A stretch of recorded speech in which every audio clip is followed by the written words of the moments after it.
मित्रों नमस्कार, मैं सुनील कुमार। स्वागत आप सभी का अपने यूट्यूब चैनल अभिप्रेरणा ई क्लासेज में। दोस्तों आज अपनी यूनिक टेस्ट सीरीज नंबर 10। तो इसमें अपन जो क्वेश्चन 10 है और आज का जो टॉपिक अपना वह रहेगा अपना व्यक्तित्व है। तो आज अपन बात करते हैं व्यक्तित्व से संबंधित कुछ महत्वपूर्ण यूनिक क्वेश्चन हो गए। तो चलिए शुरुआत करते हैं। पहला क्वेश्चन है, जो भी चैनल पे नए हैं चैनल को सब्सक्राइब करना ना भूलें ताकि आने वाले जो वीडियोज़ है उनके नोटिफिकेशन आपको मिल सके। तो पहला क्वेश्चन आपके सामने, निम्न में से कौन सा व्यक्तित्व का लक्षण नहीं है। प्रश्न को देखिए, ध्यान से पढ़ना है। निम्न में से कौन सा व्यक्तित्व का लक्षण नहीं है। तो पहला ऑप्शन आपके सामने, यह निश्चित रूप से स्थिर होता है। ब, यह विशिष्ट होता है। स, यह आंतरिक एवं बाह्य पक्ष को सम्मिलित करता है। और द है यहाँ पे, यह जन्मजात व व्यक्ति के विचारों का परिणाम है। तो इसमें अगर बात करें व्यक्तित्व का कौन सा इसमें एक लक्षण नहीं है, तो यह विशिष्ट होता है। पहला ऑप्शन तो आपके सामने, यह निश्चित रूप से स्थिर होता है। तो दोस्तों यह कथन क्या है, व्यक्तित्व का लक्षण नहीं है। व्यक्तित्व जो है स्थिर न होकर क्या होता है, गत्यात्मक होता है। व्यक्तित्व स्थिर नहीं होता है, बल्कि व्यक्तित्व की महत्वपूर्ण विशेषता क्या है, गत्यात्मक। यानी अपन यह कह सकते एक व्यक्ति अगर उसको विभिन्न परिस्थितियों में देखेंगे तो उसके व्यवहार में आपको संगतता देखने को मिलेगी। संगतता अपन कह सकते हैं कि जिसमें अधिकतर अगर उसके व्यवहार को देखेंगे, 10 बार उसके व्यवहार को देखेंगे तो लगभग 9 बार आपको समान व्यवहार उसका दिखाई देगा, समान गुण उसका दिखाई देगा। तो पहला ऑप्शन तो ये हो गया। सेकेंड, यह विशिष्ट होता है। विशिष्ट अपन कह सकते हैं यूनिक या अद्वितीय। तो हर व्यक्ति क्या है, अपने आप में अद्वितीय है, यूनिक है। यानी जो जैसा व्यक्ति वह स्वयं है वैसा दूसरा कोई नहीं है। हाँ, अपन कह सकते हैं उसमें गुण कुछ मिल सकते हैं, कुछ गुणों में समानता होती है, कुछ गुणों में असमानता होती है, लेकिन प्रत्येक व्यक्ति अपने आप में क्या होता है, विशिष्ट होता है, अद्वितीय होता है। नेक्स्ट ऑप्शन आपके सामने, यह आंतरिक एवं बाह्य पक्ष को सम्मिलित करता है। आप सबको पता है कि व्यक्तित्व है मनोशारीरिक गुणों का समन्वित योग है। यानी अपन कह सकते हैं उसके अंतर्गत आंतरिक एवं बाह्य पक्ष दोनों को ही सम्मिलित किया गया है। यानी दोनों पक्ष, दोनों गुण जितने ज़्यादा हो गए वही उतना ही अच्छा व्यक्तित्व माना गया है। नेक्स्ट ऑप्शन है इसमें, यह जन्मजात हुए व्यक्ति के विचारों का परिणाम है। तो हमारा जो भी व्यक्तित्व है वो संपूर्ण रूप से हमने अर्जित नहीं किया है, कुछ उसमें जन्मजात है और कुछ अपन हमारे द्वारा अर्जित किए हुए। तो ये पहला क्वेश्चन है। नेक्स्ट अपन बात करते हैं क्वेश्चन नंबर 2। क्वेश्चन नंबर 2 है आपके सामने, केटल ने अपने 16 मूल शील गुणों में 16 शील गुणों में मूल विशेषकों की संख्या कितनी बताई है। तो बताना आपको, केटल ने आप सबको बताया कि 16 शील गुण की बात की थी केटल ने, लेकिन उसमें मूल शील गुण कितने, क्योंकि उसने अपने जो शील गुण है उसको 2 भागों में बांटा था। ठीक है, एक तो मूल शील गुण और दूसरा अपन कह सकते हैं सतही शील गुण, सतही शील गुण। तो मूल शील गुण कितने थे, बात ये की जा रही है। तो दोस्तों इसमें आपके सामने ऑप्शन है ए 12, ब 14, स 16 और द 13। तो इसका जो सही आंसर होगा वह है 16। यानी केटल ने जो मूल शील गुण है उसकी संख्या कितनी बताई है, 16, और सतही शील गुण है उसमें इनकी संख्या नहीं बताई है। यानी अन्य शील गुणों की तो बात की है लेकिन उनकी जो निश्चित संख्या इन्होंने बात नहीं की है। तो जो शील गुण है 16 वो कितने बताए उसने, मूल शील गुणों के अंतर्गत बताए। और इन मूल शील गुणों की एक महत्वपूर्ण विशेषता बताई कि ये सभी जो गुण है वो क्या होते हैं, स्थिर होते हैं और ये व्यक्तित्व के निर्माण में महत्वपूर्ण भूमिका निभाते हैं। Next question number 3। Question number 3 आपके सामने, हम जो कुछ करते हैं वही व्यक्तित्व है। हम जो कुछ करते हैं वही व्यक्तित्व, या जिस रूप में हमको लोगों ने देखा वो क्या है, हमको उसी रूप में हमारे एक पर्सनैलिटी का निर्धारण कर लेता है। तो ये बात किसने कही है। तो आपके सामने ऑप्शन है ए वाटसन, ब ऑलपोर्ट, स गिलफोर्ड और द केटल। तो हम जो कुछ करते हैं वही व्यक्तित्व, ये बात की थी वाटसन ने। व्यवहारवादियों की, ये आपको सबको पता है, व्यवहारवादी जो है वो व्यक्ति का व्यवहार को प्रत्यक्ष रूप से अवलोकन करते हैं और जिस रूप में व्यक्ति को देखते हैं, ठीक है, उसी को उन्होंने व्यक्तित्व माना है, या वही उनका वास्तविक व्यक्तित्व नहीं, वही उनका वास्तविक व्यक्तित्व है जिसे वस्तुनिष्ठ रूप से अवलोकित किया जा सके।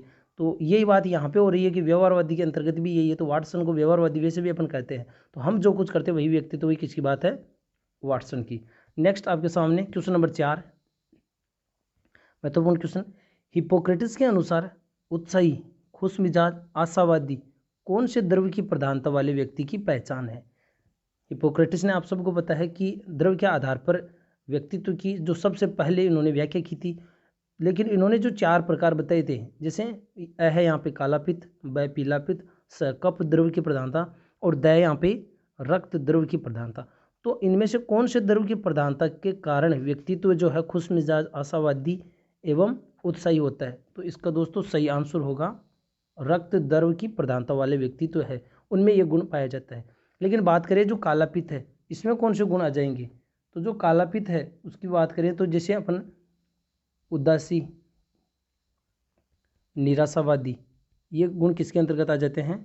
काला पित्त के अंतर्गत। पीला पित्त की अगर अपन बात करें तो ये जैसे क्रोधित है या शारीरिक रूप से चुस्ती, अपन कह सकते हैं कर्मठ।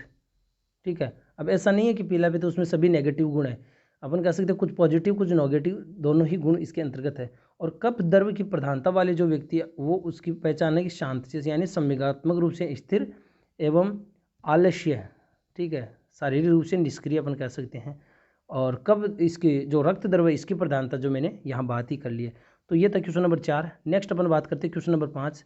व्यक्तित्व का टाइप ए व टाइप बी वर्गीकरण किसने किया? व्यक्तित्व का टाइप ए व टाइप बी वर्गीकरण किसने किया है? आपके सामने ऑप्शन है ए ऑलपोर्ट, ब युंग, स फ्रीडमैन और द आइजेंक। तो व्यक्तित्व का टाइप जो बी वर्गीकरण है वो किया है फ्रीडमैन एवं उनका जो एक साथी रॉजनमैन। तो यहाँ पे ऑलपोर्ट ने तो आप सबको पता है, ठीक है, उसने जो इसने ऑलपोर्ट ने तो सॉरी जो 3 प्रकार के व्यक्तित्व की बात की थी, ठीक है, प्रधान विशेषक, केंद्रीय विशेषक और गौण विशेषक। प्रधान, केंद्रीय और गौण विशेषक, ये तो बात किसने? ऑलपोर्ट ने। और युंग ने अंतर्मुक्ता बहिर्मुक्ता, और आइजेंक ने बात की थी जो 3 प्रकार के, इनको टोटल की बात करें तो 3 व्यक्तित्व की बात की थी इन्होंने। तंत्रिका तापिता बनाम सामयिकी स्थिरता, मनस्तापिता बनाम सामाजिकता, और थर्ड था यहाँ पे अंतर्मुक्ता बनाम बहिर्मुक्ता। तो यहाँ पे फ्रीडमैन की बात की गई है। तो फ्रीडमैन के अनुसार टाइप ए और टाइप बी। टाइप ए की क्या विशेषता है और टाइप बी? टाइप ए है जो आपको पता है कि ये अपन कह सकते हैं उच्च अभिप्रेरणा से युक्त, चिंतित, और टाइप बी है इसमें इन जो ए वाले जो गुण है इसके विपरीत गुण बी में देखने को मिलते हैं। और ये ध्यान रखना जो टाइप ए वाला व्यक्ति तो उसमें कोरोनरी हृदय रोग के जो होने की संभावना सबसे ज़्यादा पाई गई है। Next question number 6। Question number 6 आपके सामने, कौन सा उपागम? व्यक्तित्व के अंतर्गत कई उपागम सम्मिलित है, जैसे अपन बात करें व्यवहारवादी, गेस्टाल्टवादी, नव फ्राइडवादी, मनोगतिक, विशेषक उपागम, कई उपागम है। तो कौन सा उपागम है जो व्यक्तित्व की जो व्याख्या है चेतन, अर्धचेतन व अचेतन के आधार पर करता है? तो आपके सामने ऑप्शन है यहाँ पे व्यवहारवादी उपागम, ब गेस्टाल्टवादी, स नव फ्राइडवादी उपागम, और द यहाँ पे मनोगति उपागम। दोस्तों इसका जो सही आंसर हो जाएगा वह है मनोगति उपागम। तो बात करते हैं मनोगति को जो उपागम है उसका प्रतिपादन किसने किया है, या इस उपागम में जो सबसे मुख्य भूमिका किसकी है, वो है सिगमंड फ्राइड की। मनोगति को जो उपागम है उसमें सबसे महत्वपूर्ण भूमिका किसकी है?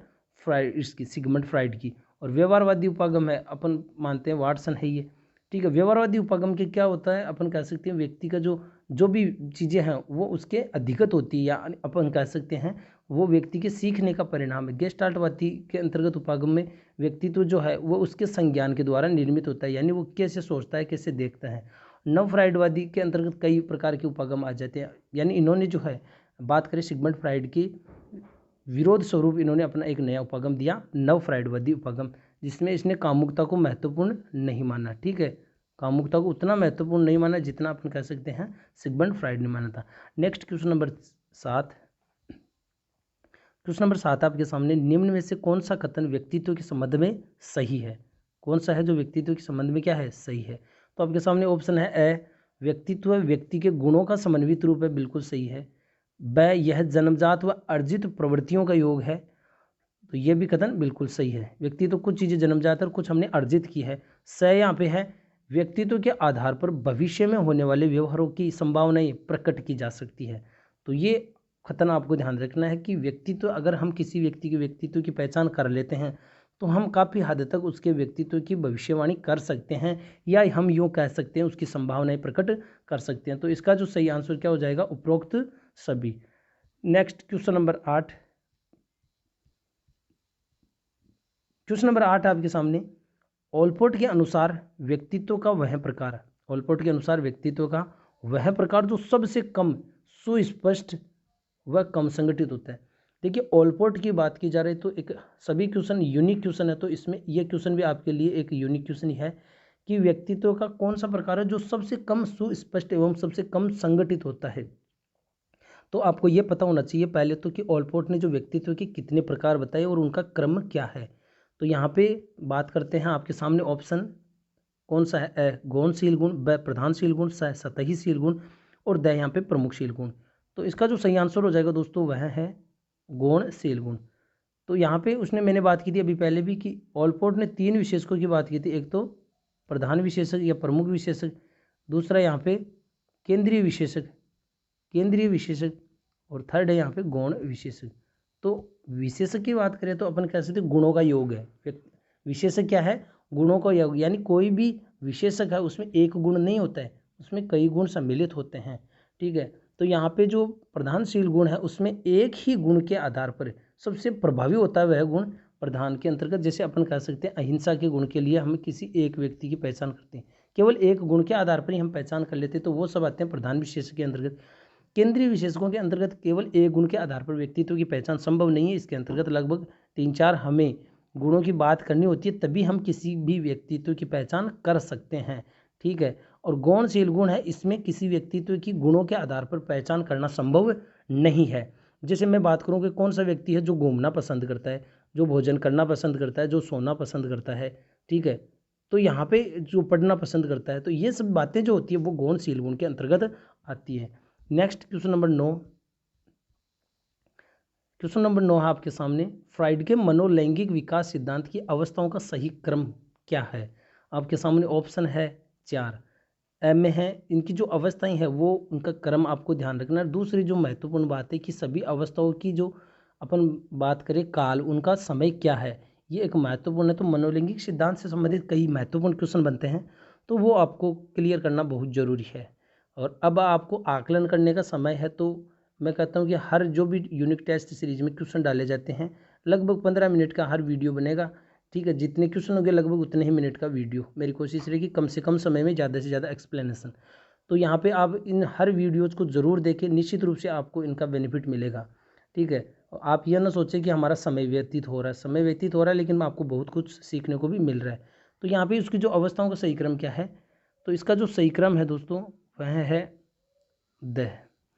ठीक है, आपको ये पता होना जरूरी है कि सबसे पहली जो अवस्था कौन सी, मुख्य अवस्था, उसके बाद में गुद्दी अवस्था, उसके बाद में लैंगिक अवस्था, फिर है सुषुप्त अवस्था जिसको हम अव्यक्त अवस्था भी कह सकते हैं। ठीक है, और यहाँ पे अंतिम है जननेंद्रिय अवस्था। तो पहली जो अवस्था है मुख्य अवस्था और अंतिम कौन सी है, जननेंद्रिय अवस्था। तो प्रश्न इस रूप में भी पूछा जा सकता है मनोलैंगिक सिद्धांत का जो पहला और अंतिम अवस्था कौन सी है, तो पहली मुख्य और उसके बाद में जननेंद्रिय अवस्था। तो यहाँ पे बात करते हैं ये जो अवस्था है बाकी की, ये भी क्या है, गलत है, ये भी गलत है, ये भी गलत है। तो इसका सही क्या हो जाएगा, द, मुख्य, गुद्दीय, लैंगिक, सुषुप्त, जननेंद्रिय अवस्था। नेक्स्ट अपन बात करते हैं अंतिम अपना जो क्वेश्चन है, क्वेश्चन नंबर 10। क्वेश्चन नंबर 10 है, निम्न में से कौन सी व्यक्तित्व की प्रक्षेपी विधि नहीं है। तो दोस्तों आप सबको पता है कि व्यक्तित्व का पहचान करने के लिए केवल 2 ही विधियां नहीं और भी कई विधियां हैं। ठीक है, बात करते हैं जो पहली विधियां आती है अपनी प्रक्षेपी विधियों के अंतर्गत, फिर बात आती है अपनी अप्रक्षेपी विधियों के अंतर्गत, और फिर अपनी बात आती है इसमें मनोविश्लेषणात्मक विधियां। ठीक है, तो यहाँ पे जो पहला है इसमें आपके सामने हुआ प्रक्षेपी विधि नहीं है, तो रोजनवेग चित्रगत कुंठा परीक्षण, ब यहाँ पे कथानक बोध परीक्षण, स सम्मोहन विधि और द यहाँ पे वाक्य पूर्ति परीक्षण। तो दोस्तों रोजनवेग चित्रगत कुंठा परीक्षण है, ठीक है, यह प्रक्षेपी विधि के अंतर्गत आती है, क्योंकि हमें यह तो पता है वाक्य पूर्ति जो है SCT ये अपन को पता है, TAT है, यह भी प्रक्षेपी के अंतर्गत आती है। ठीक है, लेकिन कई बार हम इन दोनों में कन्फ्यूजन हो जाते हैं। तो रोजनवेग चित्रगत जो कुंठा परीक्षण है यह व्यक्तित्व की प्रक्षेपी विधि के अंतर्गत आती है। किसके अंतर्गत आती है, यह प्रक्षेपी विधि के अंतर्गत। तो यहाँ पे बात की जा रही है कि कौन सी प्रक्षेपी विधि नहीं है। तो दोस्तों इसमें जो सम्मोहन विधि है वो प्रक्षेपी विधि नहीं है, बल्कि क्या है, मनोविश्लेषणात्मक विधि के अंतर्गत आती है। और मनोविश्लेषणात्मक जो सिद्धांत है वो सिगमंड फ्राइड ने दिया था। तो सम्मोहन विधि क्या है, सम्मोहन विधि की जो अपन छोटी सी बात कर ले तो सम्मोहन विधि जो अपन कह सकते हैं वशीकरण, हिप्नोटिज्म या हिप्नोटाइज विधि भी अपन कह सकते हैं। इसमें दूसरे व्यक्तित्व के जो चेतन मन है उसको निष्क्रिय किया जाता है और उसके अचेतन मन तक बाद में पहुंचा जाता है। तो दोस्तों ये थे आज के अपने 10 क्वेश्चन। तो अपने जो कमेंट करके ज़रूर बताइए क्वेश्चन कैसे लगे, और अपने दोस्तों तक ज़रूर शेयर करें। और जो भी चैनल पर नए हैं उसको सब्सक्राइब करना ना भूलें ताकि आने वाली वीडियोज़ का नोटिफिकेशन मिल सके। धन्यवाद।